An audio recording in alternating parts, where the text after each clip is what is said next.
इकडे शरद पवारांनी भाजपला सोलापूर आणि पुण्यात दोन मोठे धक्के दिले। पहिला धक्का म्हणजे माढ्यातील धैर्यशील मोहिते पाटील यांनी शरद पवारांच्या राष्ट्रवादीत जायचा निर्णय घेतलाय।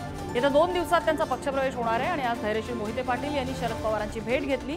यामध्ये हा निर्णय झालाय। धैर्यशील मोहिते पाटील शरद पवारांच्या राष्ट्रवादीत आल्यामुळे माढ्यात भाजपच्या अडचणी वाढणार आहेत। विद्यमान खासदार रणजितसिंह निंबाळकरांविरोधात त्यांना उमेदवारी मिळण्याची शक्यता आहे। तर दुसरीकडे आळंदी राजगुरुनगर परिषदेचे नगरसेवक अतुल देशमुख यांनी शरद पवारांच्या राष्ट्रवादीत प्रवेश केलाय। अतुल देशमुख हे बाजार समितीचे संचालकही होते। दिलीप मोहिते पाटील आणि भाजपमधील अंतर्गत कुरघोडीच्या राजकारणामुळे हा निर्णय घेत असल्याचं देशमुख म्हणाले।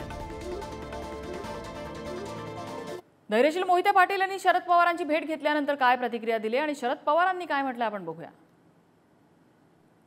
सगळं झालं तरी सुद्धा तुम्ही जाहीररित्या आता मान्य करत का नाही आहात? अजूनही काही अडचण आहे का? तांत्रिक अडचण किंवा पॉलिटिकल कंपल्शन काही आहे का? Wait and watch,